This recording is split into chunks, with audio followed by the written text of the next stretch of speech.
Baik, selamat pagi. Assalamualaikum warahmatullahi wabarakatuh. Perkenalkan, saya adalah Dewi Savitri Saraswati. Saya adalah faculty member di Universitas Prasetya Mulia. Pada video kali ini akan saya bagi menjadi dua bagian. Bagian pertama adalah penjelasan mengenai rencana pembelajaran semester untuk mata kuliah Financial Management. Kemudian yang bagian yang kedua adalah cuplikan perkuliahan untuk kelas Financial Management. Untuk itu saya izin share screen terlebih dahulu.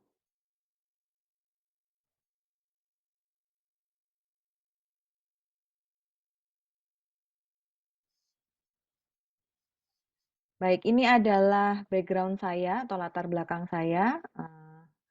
Saya saat ini mengajar di Universitas Prasetya Mulia sejak tahun 2016. Beberapa mata kuliah yang saya ajarkan adalah mata kuliah Decision Analysis, Financial Management, Entrepreneurial Finance, Business Creation, Business Development, dan Introduction to Business and Management. Sebelumnya saya adalah seorang profesional bankers di Citibank. Saat ini saya aktif menjadi Business Incubator Trainee dan juga seorang peneliti. Oke, kita kembali ke mata kuliah Financial Management. Jadi mata kuliah Financial Management atau mata kuliah Financial Management 1 ini adalah mata kuliah yang bertujuan untuk memberikan pemahaman kepada mahasiswa tentang teori atau konsep dasar dalam manajemen keuangan perusahaan. Nah, konsep-konsepnya apa saja nanti kita akan lihat di slide selanjutnya. Mata kuliah ini adalah mata kuliah wajib di semester 2 untuk mata kuliah untuk mahasiswa di Prodi Manajemen, konsentrasi Finance and Banking, dan juga mata kuliah wajib untuk mahasiswa semester 4 di Prodi Manajemen konsentrasi Bisnis. Mata kuliah ini memiliki 3 SKS sehingga akan terdapat 16 kali pertemuan dan masing-masing pertemuan berdurasi 150 menit. Nah, kemudian pertanyaannya, apa sih yang ingin dicapai dari mata kuliah Financial Management 1 ini? Yang pertama adalah memahami jenis, tujuan, dan implikasi dari keputusan manajemen keuangan. Kemudian yang kedua adalah memahami komponen laporan keuangan dan menganalisa laporan keuangan. Selanjutnya adalah memahami konsep time value of money, lalu memahami kriteria yang digunakan untuk mengevaluasi investasi, kemudian melakukan analisa dalam capital budgeting. Selanjutnya adalah memahami konsep resiko, pengembalian, dan juga biaya modal. Lalu capaian pembelajaran ketujuh adalah memahami konsep dan manajemen modal kerja yang akan ditutup dengan pemahaman mengenai perencanaan keuangan jangka panjang dan juga pertumbuhan. Nah, nanti di sesi kedua itu adalah cuplikan perkuliahan sesi terakhir, yaitu sesi ke-15, yang topiknya adalah tentang perencanaan keuangan jangka panjang dan pertumbuhan.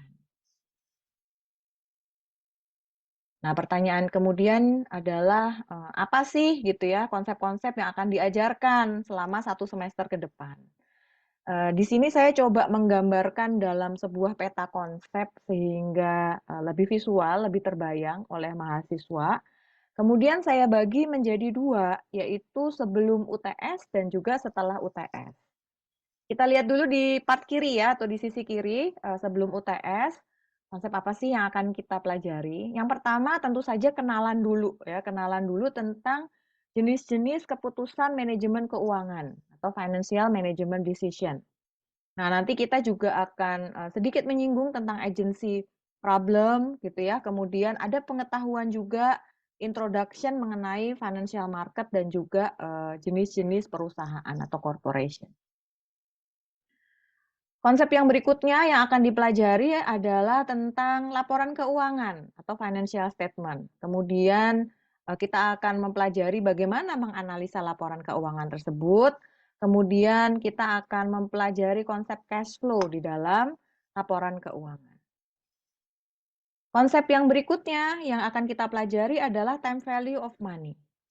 Nah, time value of money ini kemudian dilanjutkan dengan mempelajari konsep investment kriteria.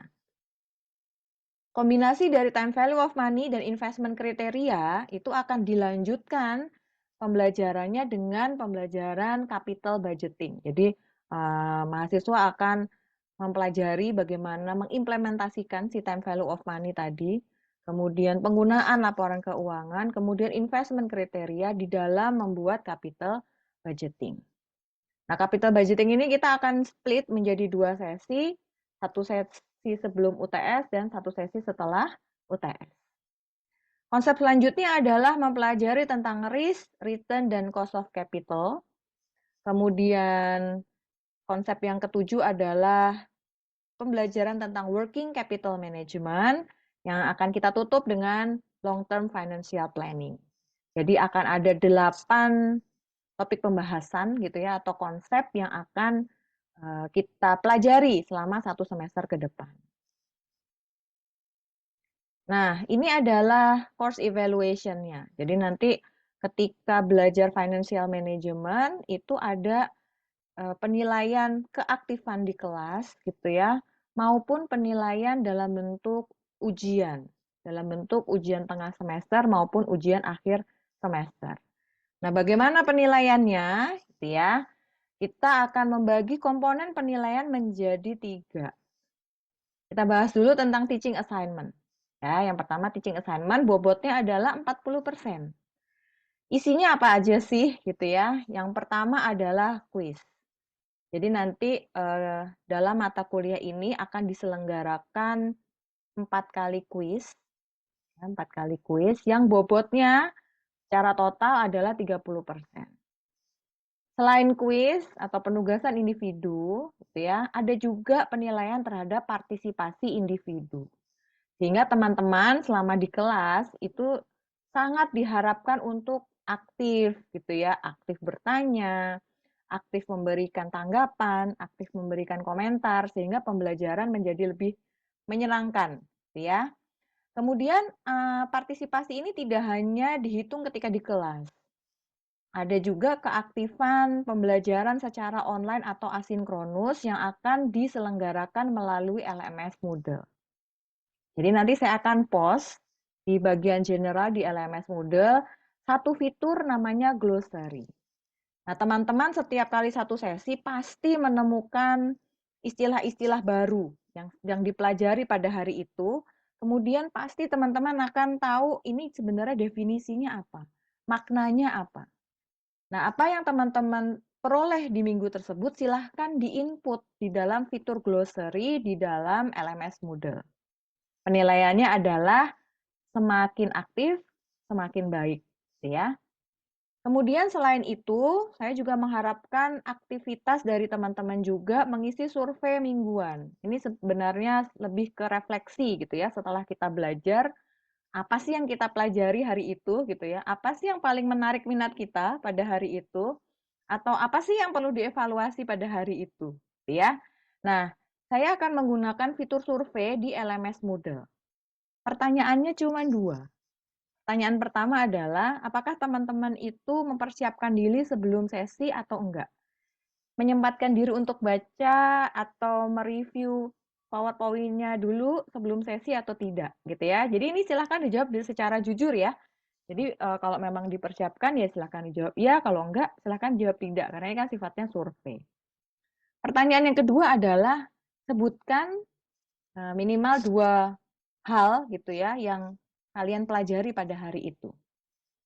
Ya, silahkan sampaikan sesuai dengan apa yang kalian pahami gitu ya, atau teman-teman pahami, 2 hal aja minimal dari sesi kita pada minggu tersebut. Bobotnya adalah 10%. Untuk mata kuliah Financial Management akan ada 2 penilaian, UTS dan UAS ya. UTS ini bobotnya 30%, UAS juga 30%. Penilaiannya bersifat tertulis. Nanti untuk metodenya karena ini masih dalam kondisi pandemi sehingga kita akan melakukan penilaian secara online menggunakan fitur ujian, assignment atau kuis di dalam LMS. Nah, tentu saja ketika belajar kita mengacu pada textbook gitu ya. Jadi teman-teman bisa saja mencari berbagai macam resource atau sumber buku yang ada di digital library kita. Tapi untuk mata kuliah financial management minimal ya, minimal ada 1 buku yang harus teman-teman baca. Nah, buku wajib ini juga sudah di-post link-nya di LMS Moodle, jadi teman-teman tidak akan kesulitan untuk mencari, gitu ya. Nah, referensinya apa? Referensinya adalah atau buku teksnya adalah Fundamentals of Corporate Finance edition ke-13. Ini edisi yang terbaru di tahun 2022. Penerbitnya adalah McGraw-Hill. Penulisnya adalah Ross, Westerfield, dan Jordan. Silahkan manfaatkan buku ini, ya. Jadi teman-teman baca dulu, kemudian kita akan ketemu di kelas. Semoga kombinasi antara membaca buku dan bertemu di kelas ini meningkatkan pemahaman. Nah, selain itu yang menarik adalah di buku ini juga ada mini case. Nah, mini case ini akan saya jadikan juga sebagai sumber untuk diskusi kelompok. Kemudian ada juga soal latihan, karena ini adalah mata kuliah hitungan, jangan lupa mengasah hard skill teman-teman untuk menghitung gitu ya, dengan banyak mengerjakan latihan soal. Salah satu sumbernya adalah dari buku teks ini, walaupun tidak terbatas pada satu buku ini saja, gitu ya. Baik, nah tentang LMS Moodle ya, semua materi akan saya post di LMS Moodle.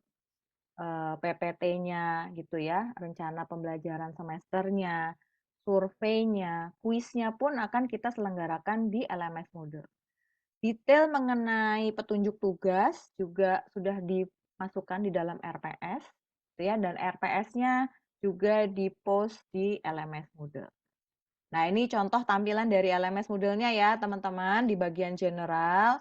Ini contohnya di sini sudah ada link textbook-nya, jadi teman-teman sangat mudah untuk akses textbook dari Digital Library.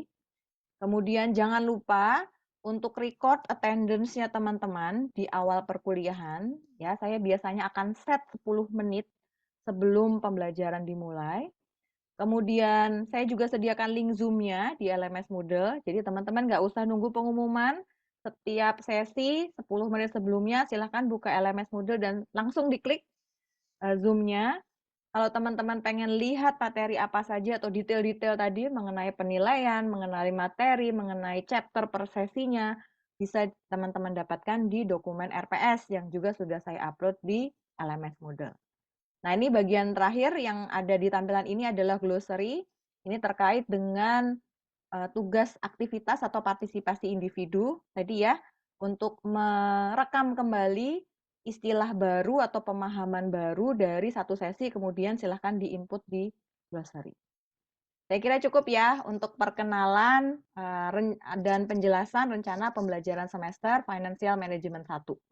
Kita lihat di bagian kedua, salah satu sesi pembelajaran di sesi ke-15 tentang long term financial planning. Harus dilakukan gitu ya. Resiko terburuknya apa sih yang akan ditanggung oleh para investor kita? Misalnya IRR-nya expected return-nya adalah 20%, tapi worst scenario bisa jadi cuma 5%, misalnya gitu. Kemudian worst scenario juga bermanfaat pada saat kondisi krisis kayak gini ya, pandemi kayak gini ya. Contohnya tiba-tiba salesnya turun misalnya gitu, sehingga kita akan butuh cash, tambahan cash untuk membuat bisnis ini bertahan misalnya gitu. Nah, itu bermanfaat dari worst case scenario. Kalau best case ya ini sebenarnya untuk menunjukkan bahwa maksimum apa namanya, paling optimis itu sebenarnya bisnis ini bisa kasih apa untuk para shareholder.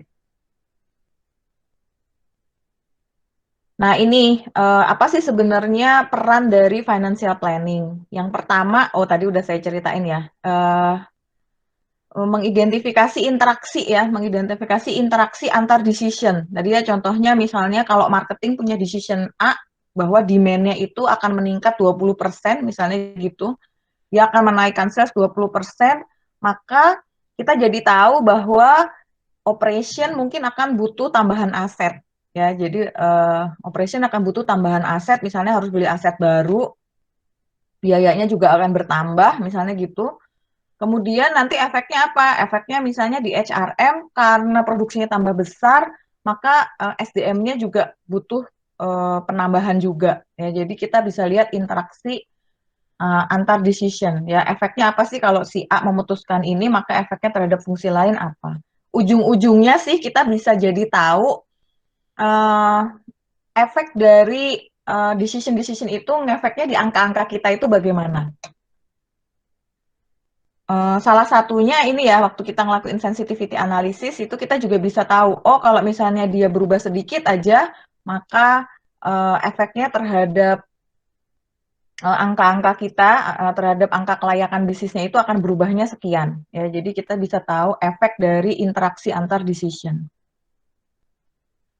Kemudian yang kedua, explore option. Ya, ini tadi yang kalau cerita saya, ini nggak mungkin satu garis lurus linear, tapi ini back and forth. Jadi pada saat mereka itu pada saat bisnis bikin strategi, kemudian kita tuangkan dalam angka-angka gitu ya, kemudian kita bisa tahu bahwa, aduh ternyata kurang di dananya. Kalau kurang dananya, mau didanainya pakai apa dulu ya, gitu. Atau kita bisa kasih feedback, oh oke deh, kalau setahun mau segini, gimana kalau bulan pertama, bulan kedua kayak gini, runningnya nanti bulan ketiga baru bisa direalisasikan, misalnya kayak gitu. Jadi kita bisa kasih feedback terlihat dari angka-angka hasil simulasi kita. Kemudian misalnya kayak HR gitu ya, wah ini kayaknya cash-nya agak berat nih gitu ya, sehingga tidak mungkin kasih gaji di akhir bulan. Kasih gajinya berarti di mana? Di awal bulan misalnya gitu. Nah itu salah satu jenis explore option. Termasuk tadi di capital budgeting decision, misalnya kok dana kita nggak cukup ya untuk beli mesin baru, misalnya gitu. Gimana kalau kita coba utilize mesin yang lama, tapi dengan apa? Nah kita bisa hitung juga kan apa namanya? NPV-nya gitu sehingga kita bisa kasih tahu ke bagian operation bahwa sebenarnya dari sisi keuangan mau pakai A mau pakai B itu nggak masalah gitu ya setelah dihitung-hitung cost sama selisih cost-nya misalnya kayak gitu. Kemudian yang ketiga adalah menghindari surprise. Ya, ini perannya itu tadi ya, si skenario analisis, terutama yang worst case skenario ya. Jadi kalau sampai terjadi hal terburuk, maka kalau misalnya, wah tiba-tiba salesnya turun, ya kita nggak akan kaget bahwa cash kita akan kurang. Ya, jadi kita udah tahu bahwa, oh berarti tahun ini kita harus cari tambahan dana untuk mendanai bisnis kita di tahun depan. Gitu. Kemudian yang terakhir adalah ensure visibility dan internal konsistensi. Lah ini ya sebenarnya prosesnya mirip sama yang mengidentifikasi interaksi tadi. Jadi ujung-ujungnya apa sih gitu ya pada saat kita meramu semua aktivitasnya mereka kemudian dituangkan di angka-angka, ujung-ujungnya kan kita bisa pengen kasih ke para investor kita, kasih tahu para investor kita, shareholder kita bahwa bisnis ini satu profitable, dua secara NPV dan IRR itu layak untuk dilanjutkan dalam jangka panjang. Ya, jadi tadi tuh ngubah-ngubah strategi di tengah-tengah fungsi itu ujung-ujungnya apa? Ya, ujung-ujungnya agar uh, tujuannya adalah satu ya, sebenarnya adalah memaximize si shareholder value-nya. Jadi kita penengah gitu ya, penengah dari semua kepentingan itu, ya ujungnya kita ingetin bahwa ini kalau di angka nggak bagus untuk para shareholder, jadi kita harus revisit lagi nih strategi-strategi kita di awal. Yang kedua ini kita contohnya pakai laporan keuangannya Tasya Toy Emporium tahun 2015 dan tahun 2016. Ini adalah income statement, yang kiri ini adalah yang actual, yang kanan ini adalah projection. Ya, misalnya tadi, misalnya salesnya tahun 2015 5.000, cost-nya 3.000, kemudian kita bisa hitung EBT-nya 5.000 kurangi 3.000, 2.000. Tax-nya adalah 40%, sehingga tax-nya bisa kita hitung 800 dikali, 40% dikali 2.000 sama dengan 800, sehingga net income-nya adalah 2.000 dikurangi 800, 1.200. Nah, dividen payout ratio-nya adalah 50%. Ini tadi ya, udah kita tentukan. 50%. Berarti kalau net income-nya 1.200, maka dividennya 600, retain earning-nya juga 600. Kita mau bikin proyeksi income statement-nya. Nah, sebelum kita bikin proyeksi, karena nama pendekatannya adalah percentage of sale, maka kita hitung dulu percentage of sale dari masing-masing komponen yang ada di income statement ini. Jadi ini cost ya, cost ini kita hitung percentage-nya cost dari sales. Jadi ini 3.000 dibagi 5.000 sama dengan 60%. EBT-nya juga 2.000 dibagi 5.000 sama dengan 40%. Tax-nya 800 dibagi 5.000 sama dengan 16%. Net income-nya 1.200 dibagi 5.000 sama dengan 24%. Nah, baru dari sini kita bisa bikin pro forma income statement untuk Tasya Emporium. Asumsinya tetap drivernya sales growth ya, jadi pertumbuhan sales. Misalnya asumsinya adalah 10% kenaikan sales. Sehingga salesnya di tahun 2016 adalah 5.000 dikali 1,1 ya, 5.500. Cost-nya dapatnya dari mana? Cost-nya dapatnya dari, kita lihat pakai percentage of sale tadi, 60% dikali dengan 5.500. Baru kita bisa hitung EBT-nya ya. Tinggal sales dikurangi cost 2.200. Tax-nya 40%, berarti tinggal 40% dikali dengan ini. Sehingga net income-nya kita bisa hitung 5.000 dikurangi ini ya, dapat 2.200, 2.200 dikurangi 880 jadi 1.320. Dividen payout rate-nya tadi udah kita tentuin dulu di awal, 50%. Jadi dividennya 660, return earning-nya juga 660. Setengah dari 1.320. Nah, ini kan ini ya, apa namanya, simple ya laporan keuangannya. Jadi cost-nya tuh cuma ada cost yang satu jenis cost gitu. Jadi nanti mungkin bisa di breakdown lagi tuh tadi. Kalau di laporan keuangannya kalian nanti kan mungkin akan ada depresiasi, misalnya gitu. Jadi kita bisa asumsikan bahwa kos-kos yang lain itu naik 15 apa namanya? Naik sesuai dengan apa percentage of sale misalnya gitu, tapi depresiasinya tidak naik sesuai dengan percentage of sale. Nah, itu bisa kita tambahkan asumsinya. Oke, ini adalah projection income statement. Sampai sini dulu, mungkin ada yang mau ditanyakan?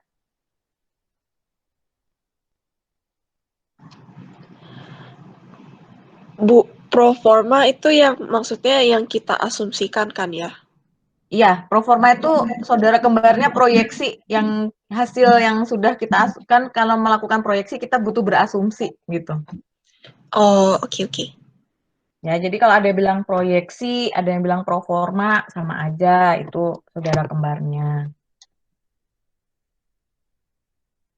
Hasilnya dari apa? Hasilnya dari kita berandai-andai gitu ya. Berandai-andainya apa? Tadi tuh pakai asumsi-asumsi tadi. Nah, kemudian kita mau buat proyeksi untuk balance sheet-nya. Sebelah kiri dan sebelah kanan ya. Sebelah kiri ini adalah aset. Aset ini adalah yang tahun 2015,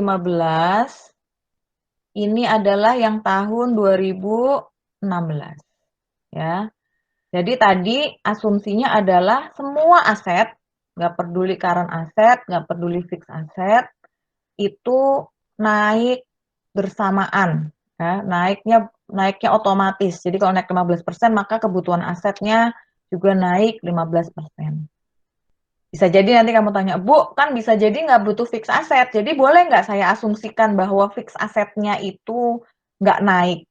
Boleh aja, tapi itu harus ditulis gitu ya. Jadi yang naik hanya current asset atau yang naik current asset dan fixed asset. Dalam contoh ini, itu dia current asset dan fixed assetnya naik bersamaan dengan kenaikan sales.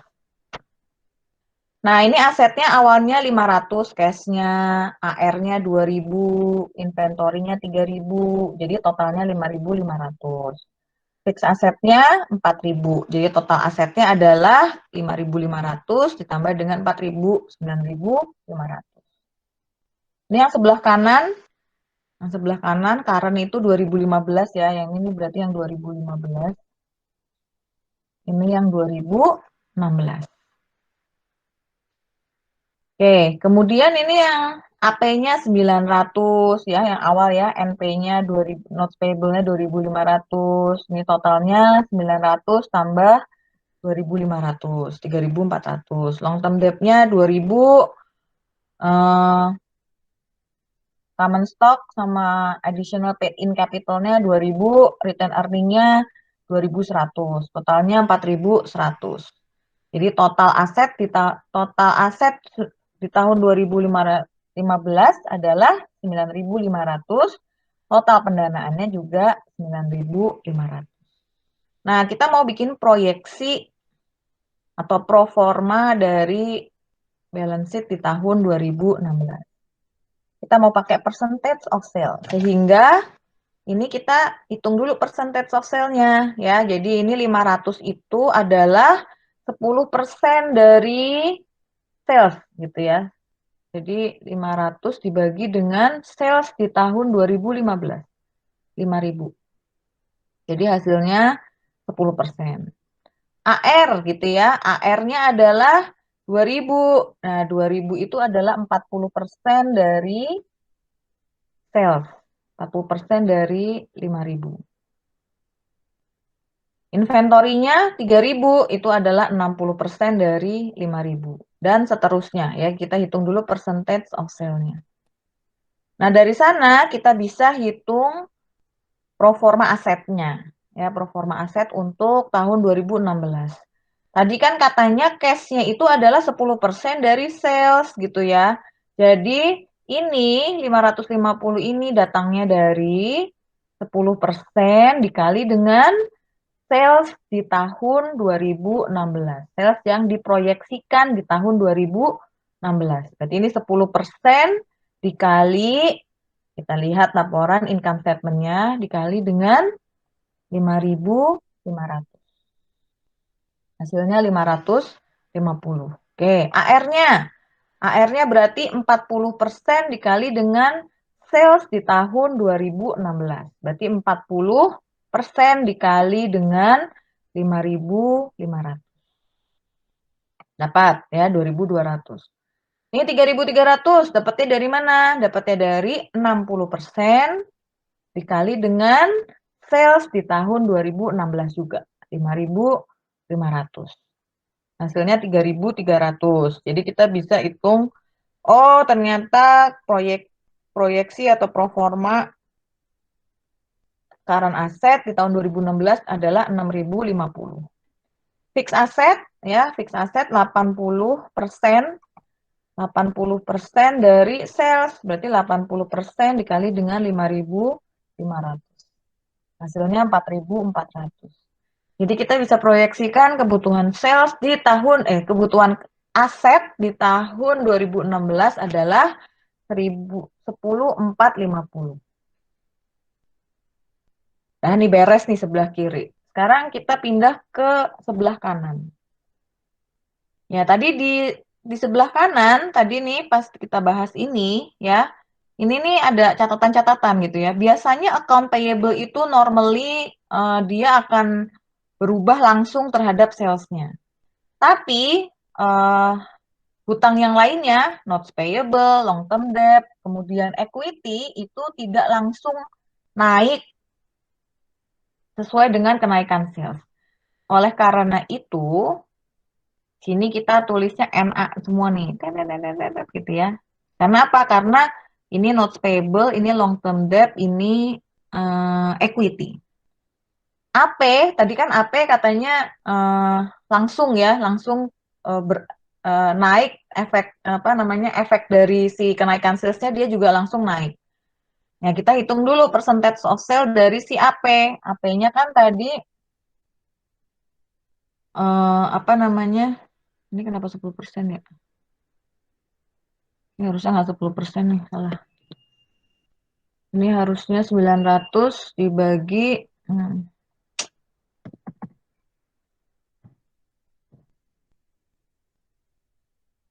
ini 18%.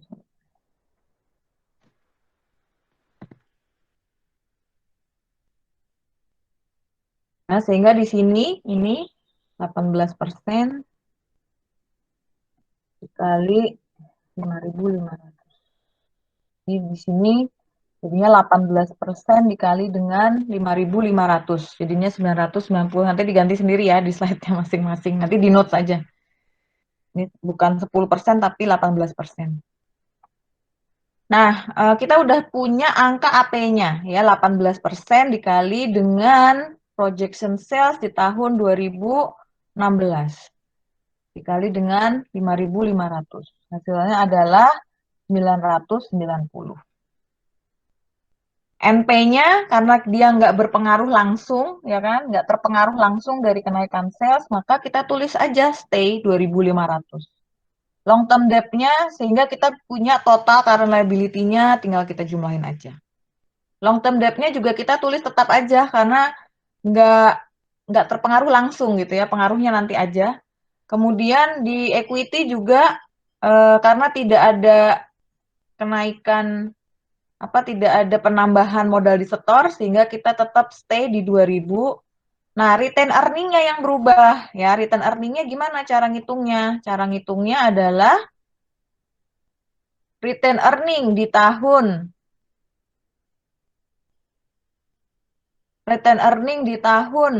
2015 ya, akumulasi retain earning di tahun 2015 ditambah dengan retain earning di tahun 2016. Jadi 2100 ditambah dengan, kita lihat tadi proyeksi income statement di tahun 2016, retain earning-nya adalah 660. Ya, sehingga di sini akumulasi retain earning, biar enak,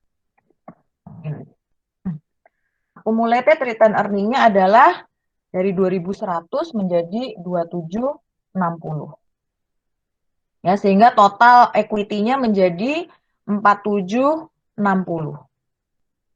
Nah, sekarang kita jumlahkan nih pro forma balance sheet kita di tahun 2016. Ternyata pro formanya itu adalah 10.250.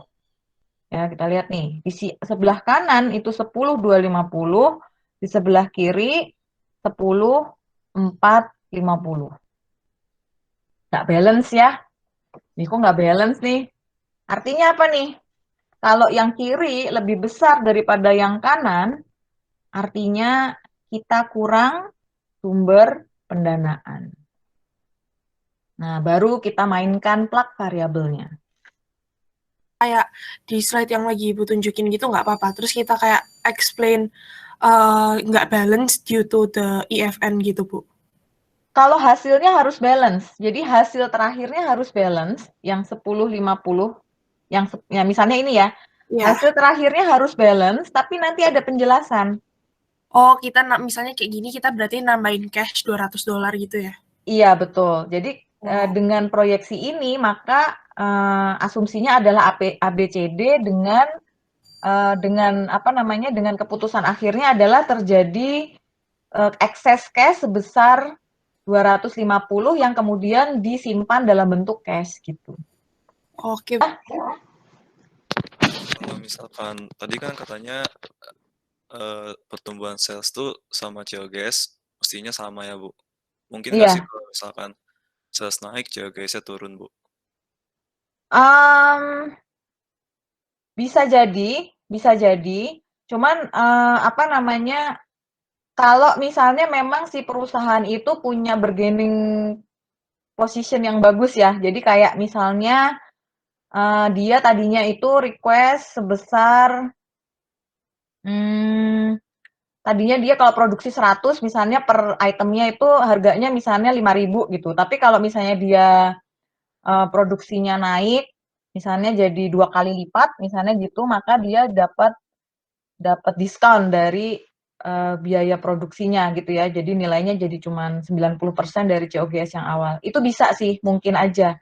Cuman di sini kita sederhanakan saja bahwa itu akan linier gitu. Tapi kalau misalnya memang ada proyeksi seperti itu dan memang dari operation bisa tunjukkan bahwa ini bisa loh jadi lebih hemat, nggak apa-apa juga, bisa diasumsikan dia turun sesuai dengan hitung-hitungannya gitu. Bisa. Oke Bu, makasih Bu. Sekian video pada kesempatan kali ini, semoga bermanfaat. Wassalamualaikum warahmatullahi wabarakatuh.